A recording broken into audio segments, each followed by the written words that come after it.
What's going on, guys? In this video, we're going to show you just how far a salary can take you based on city. So for this example, we're going to show you how far a $65,000 salary can take you in the cities of Detroit, Michigan, and Austin, Texas. Stop wasting money on that dumb shit and instead put it in investments. I know it's tempting. You'll spend it and be broke again. Just for an interesting point of view, looking at it in Detroit, Michigan, the median household income is $32,500. Yeah. While in Austin, Texas, it's $75,500. That is such a huge spread. For sure. That's just a fun fact. But based on the $65,000 salary in Austin, Texas, you're looking at about the 69th percentile. So you're making more than 69% of the population in Austin, Texas. And in Detroit, Michigan, if you're making $65,000 a year, you're looking at the 67th percentile. So crazy as the spread was, they are very, very close in that aspect. Yeah, which just kind of gives you an idea of the pay disparity in Detroit. As you guys probably know, Detroit, has kind of gone through a downfall over the last several years. They used to be a great manufacturing city. Now they're a bit high in crime and stuff. But we wanted to give you an idea of kind of some different settings. Obviously, Detroit being up north, Austin, Texas being down here in the south and everything. So it gives you an idea based on, location a little bit, just different cultures, I guess you could say, in a sense. Yeah. So going right off the bat, one of the most noticeable differences is a $65,000 salary. It's going to be a different take-home pay in both of these cities. So, for example, in the city of Detroit, Michigan, even though your salary may say $65,000, you're only taking home about $49,000. It's like $49,144. As opposed to in Austin, Texas, you're going to be taking over $53,000 home. It's about $53,467, something like that. So, right there, you can see a pretty big swing of about $4,000 just based on your location, even though you have the exact same salary. And that's mostly due to the fact of the states themselves and how they choose to do taxes. Yeah. So, for example, Texas does not have an income tax. So they leave it basically up to their people. They give more of the money back up front, but then they might charge in higher property tax or in higher sales tax or other reasons to get it back. But they let the people choose in that aspect by giving them that money by not taking it out of their paycheck right away, and then them making the choice with the money they have to see if they spend more, then obviously it can be taxed higher. Versus Michigan does have a state income tax. So diving into the actual costs of each of these cities, the biggest discrepancy is going to be in rent. So in Detroit, Michigan, or you may know that it's maybe not the best area. So rents are going to be a good bit lower than Austin, which is kind of a hot town right now. Big growth here in the South, Georgia, Florida, Texas. All these states are growing massively. Austin's a very popular city to move to. So in Detroit, the average rent, we're looking at about $1,300, which is still a decent amount. But compared to Austin, Texas, where the average rent is about $1,800, that $500 disparity is significant. And I could easily see it being higher in Austin, Texas, For sure. just because it's such a booming market. Everything from rents to housing prices to salaries have skyrocketed in recent years. It's taking all the tech from the San Francisco area. It's becoming that next tech hub. So that's bringing huge demand, while obviously one of the main reasons Detroit is lower is because the demand is lower. And no one necessarily wants to live there unless that job is there that forces them to stay in that area. Yeah. Or they're already there and they're kind of stuck in that spot. There's not too much people coming in, more so going out, as opposed to Austin. It's the complete opposite. And just like Taylor said, the biggest discrepancy you're going to see is that rent is such a big gap, while a lot of the other numbers stay pretty consistent. For example, on top of your rent, you'll have utilities. And in Detroit, the average is found to be about $300 a month, give or take a little bit, depending on a lot of different factors, but that's the average we found. Yeah. And in Austin, Texas, the average utilities, we're looking around $315.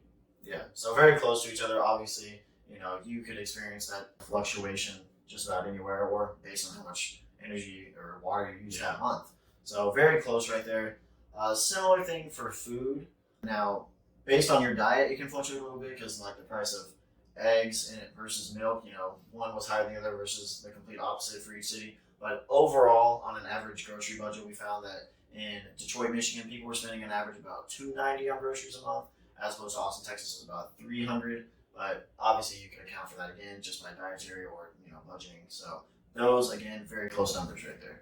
Yeah, these numbers are going to widely vary. But as we always say, after your housing is typically going to be your car. That's going to be your next highest expense. Yeah. This was another one that came in very close. So in Detroit, the average used car payment was typically around $520 a month. And for Austin, Texas, about $525.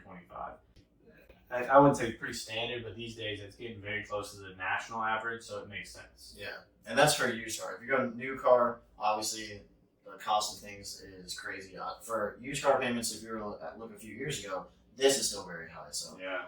the car market as a whole is still pretty far up as opposed to what it was, several years ago.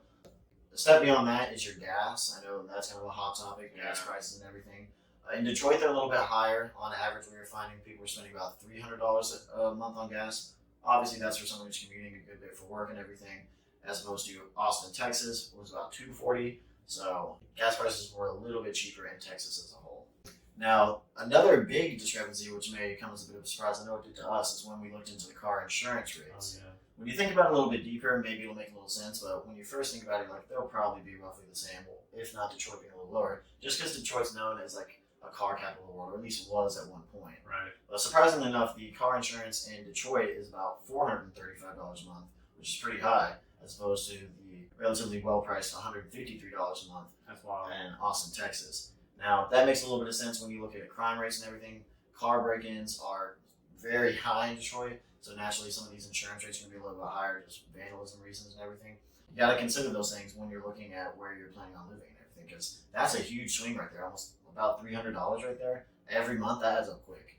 And as we've talked about in previous videos, there's many things that make up savings as a whole. So instead of breaking those down, because they're going to be about the same for each for the most part, we just took the 50-30-20 rule we've talked about in previous videos, and we multiplied that by the take-home pay. So 20% of your take-home pay is usually what is said to be for savings. Yeah. So in that case, for the take-home pay of Detroit, Michigan, your savings would be about $9,830. So that in comparison to Austin, Texas would be about $10,700. Yeah, so obviously you're saving a little bit more in Austin, which is obviously something you should consider when choosing kind of where you're going to live, or just markets as a whole. On top of that, obviously with the 20% being higher, the 30% that you're going to have available for your wants is also going to be higher for Austin, Texas. 30% for Detroit, you're looking at about $14,743, as opposed to in Austin, you're looking at $16,040. But unfortunately, when you do the math, you realize that you're not going to be able to spend 30% of your budget on your wants. Just if you are going to be spending what the average needs are going to be, and you're trying to save that 20%, which we would recommend, you're going to have to cut way back on your wants. So for example, in Detroit, instead of spending like 30% of your income, you're going to have to spend closer to 3%. It's like 3.2%. So instead of that roughly $1,200, you're going to have about $130. Now, obviously that's only if you can't find a way to cut down on some of those needs. Like let's say you don't commute as much, or you get a little lower rent, or you get a roommate or something. Obviously in that case, you can spend all that money towards your wants again. And adding a roommate, you can obviously add a few $100s right back in your pocket for your wants. So there's ways to kind of increase that number back up, but going on the average expenses for the city, you're really not going to be able to spend close to 30%. Same goes for in Austin, Texas. You're going to be able to spend a little bit more, closer to 5%. It's like 5.2%. And you'll have about $230, like I think it's $231. So obviously that's way less than your initial $1,330.